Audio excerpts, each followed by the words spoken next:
Good evening, Montana, and welcome to Halftime Rewind, brought to you by the Montana Kaimin.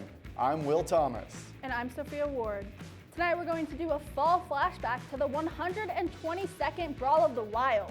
This was the biggest game in Brawl of the Wild history. So let's relive the action from Washington Grizzlies Stadium. The Grizz came out with perfect execution of the game plan. Montana went 75 yards on 14 plays on its first drive, capped off by an Eli Gilman touchdown. Montana dominated on its next drive as it used more short runs and short pass plays to exploit the many holes in the Bobcats defense. Then this Junior Bergen reception for 38 yards set up Montana for its second touchdown of the day, extending the early Montana lead to 14-0.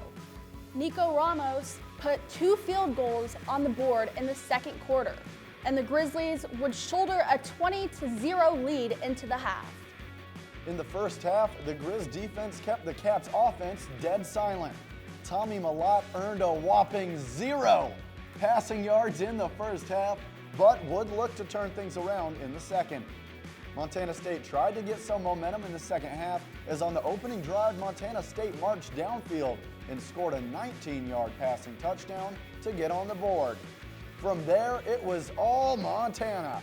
From Aaron Fonts hurdling a man to Osmo powering through the Bobcat defense, nothing could slow Montana's roll to a 37-7 victory. This game determined the postseason fate for both schools. Montana State earned a spot in the playoffs as the 6th seed, and Montana earned the 2nd seed. The Bobcats got a tough second-round matchup against the powerhouse North Dakota State University. The Cats lost to the Bisons, but Montana was there to clean it up. Montana opened up the playoffs with a win over the University of Delaware and then hosted the Furman Paladins and got an overtime victory to send the Grizzlies to the semifinals. The North Dakota State Bison then had to visit Montana one more time to take on the Grizzlies. The Grizz beat the team that the Cats couldn't defeat in a double overtime thriller. Montana advanced to the FCF's championship game, but would fall short to the South Dakota State Jackrabbits in the championship. From all of us here at Kaimin Sports, thanks for tuning in to Halftime Rewind. I'm Sophia Ward.